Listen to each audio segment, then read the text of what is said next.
ஒரு அழகான கிராமத்தில் ரவின்னு ஒரு அழகான படகோட்டி வாழ்ந்துட்டு வந்தார். அவர் இந்த பக்கத்தில் இருக்கிற ஆள் அங்கேயும் அங்கே இருக்கிற ஆளையும் இங்கே கொண்டு விடுற அழகான வேலையை பார்த்துட்டு இருந்தாங்க.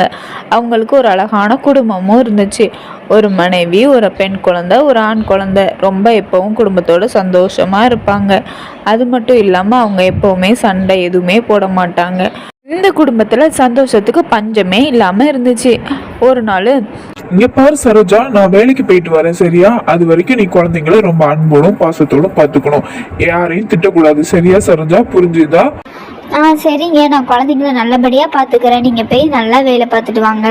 நல்லா நிறைய மீனும் பிடிச்சிட்டு வாங்க. சும்மா அங்கிட்ட இங்கிட்டும் ஆட்களை விட்டுட்டு இருக்காம அதையும் செய்யுங்க. சரி, நான் போயிட்டு வரேன். பாய். அங்கேருந்து கிளம்புன ரவி, சரி இன்னைக்கு மீனுக்கு வலை போட்டுடலான்னு சொல்லிட்டு மீனுக்கு வலை போட்டாங்க. அப்போ அந்த தண்ணிக்குள்ளேருந்து ஒரு அபூர்வமான வந்துச்சு. என்ன சொல்றீங்க? இந்த ஆற்றுல தான் நான் டெய்லியும் மீன் பிடிச்சிட்டு இருக்கேன். அதனால இங்க இருந்து போறது எனக்கு ரொம்ப கஷ்டம். அதெல்லாம் எனக்கு தெரியாது. நீ இங்க இருந்து போய் தான் ஆகணும். இங்க இருந்து போயிருந்து இது என்னோட ஆறு சரியா? இந்த ஆட்சி பக்கம் உன்னை பார்த்தேன், அதுக்கப்புறம் நடக்கிறதே வேற. நான் இங்க இருந்து போறேன். இனிமே நீங்க இருக்கே கூடாது. இங்க பாருங்க, நான் சொல்றது கொஞ்சம் கேளுங்க. போகாதீங்க. இந்த ஆற்றுல மீன் பிடிச்சாதான் என் பொழப்பே ஓடும் அப்படி சொல்லிட்டு ரவி அங்கேருந்து வந்துட்டான். அப்புறம் ஒரு மரத்துக்கீழே இருந்து ரொம்ப யோசித்துக்கிட்டே இருந்தான். அந்த பேய் சொன்னதை நினச்சி என்ன பண்ணலாம், அந்த பேயின் மாற்றிக்கிட்ட போகக்கூடாதுன்னு சொல்லிச்சேன்னு. அப்போ பார்த்து அங்கே அவங்க மனைவி சிந்து வந்தாங்க. மெதுவாக வந்து ரவிக்கிட்ட சொன்னான், ஏங்க இப்படி உட்காந்துருக்கீங்க? எதுவும் பிரச்சனையா? எதனால என்கிட்ட சொல்லுங்க, நான் உங்களை பார்த்துக்கிறேன்னு ரொம்ப அன்போடு அவள் சொல்லிட்டு இருந்தா. அப்படிலாம் ஒண்ணும் இல்லம்மா. நான் மீன் பிடிக்க போன இடத்துல ஒரு அபூர்வமான பேய் வந்துச்சு. அது இனிமே இந்த ஆற்றுல மீன் பிடிக்க கூடாது, நீ இந்த ஆற்றுல எந்த வேலையும் பார்க்க கூடாதுன்னு சொல்லிச்சு. அது மட்டும் இல்லாம அது இனிமே இந்த இடத்துல இருக்கக்கூடாதுன்னு இப்படி எல்லாமே சொல்லிச்சு அப்படின்னு எல்லா கதையும் அவன் சொல்றான்.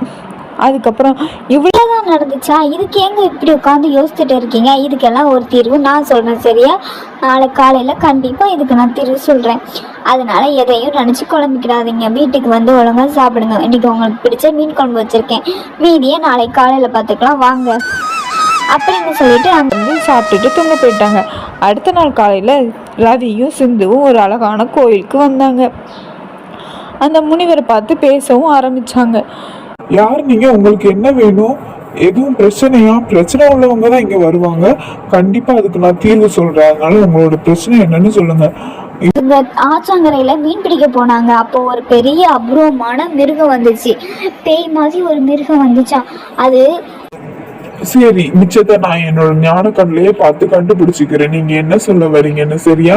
இப்போதைக்கு நீங்க வீட்டுக்கு போய் இருங்க. மிச்சத்தை நாளைக்கு பார்த்துக்கலாம். அதுக்கப்புறம் வீட்டுக்கு வந்து அந்த பொண்ணு சொல்லிச்சான், அப்பா நீங்க அப்படின்னு சொல்லிட்டு ரவி அடுத்த நாள் வீட்டுக்கு போய் அந்த ஆச்சாங்கரையில் பேய் கூட சமாதானம் பேச போனான். அந்த பேய் அவனை திட்டிச்சான். இங்க பாருங்க பேய், இந்த மீன்ல நான் ஆச்சாங்கரையில மீன் பிடிக்கிறேன். ஆளுக்கு பாதி பாதி சரியா?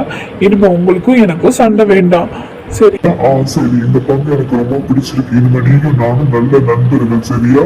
அப்படி சொல்லி ரவியும் அந்த பேயும் நண்பர்கள் ஆயிட்டாங்க. அந்த நண்பர்கள் ஆன உடனே பேய்க்கு ரொம்ப சந்தோஷமா இருந்துச்சான்.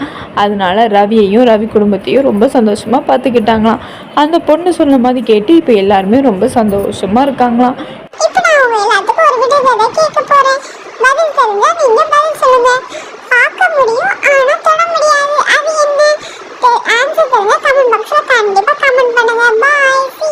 ஹாரர் ஸ்டோரிஸ்லாம் பார்க்கணுன்னா நம்ம சிந்து கார்ட்டூன் சேனலை லைக் பண்ணி ஃப்ரெண்ட்ஸ்க்கு ஷேர் பண்ணி கமெண்ட் பண்ணி தென் சப்ஸ்கிரைப் வித் சப்போர்ட் பண்ணுங்கள்.